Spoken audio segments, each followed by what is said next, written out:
বন্ধ করো,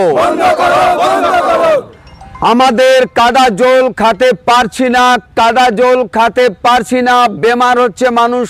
বালু কারখানা বন্ধ করো।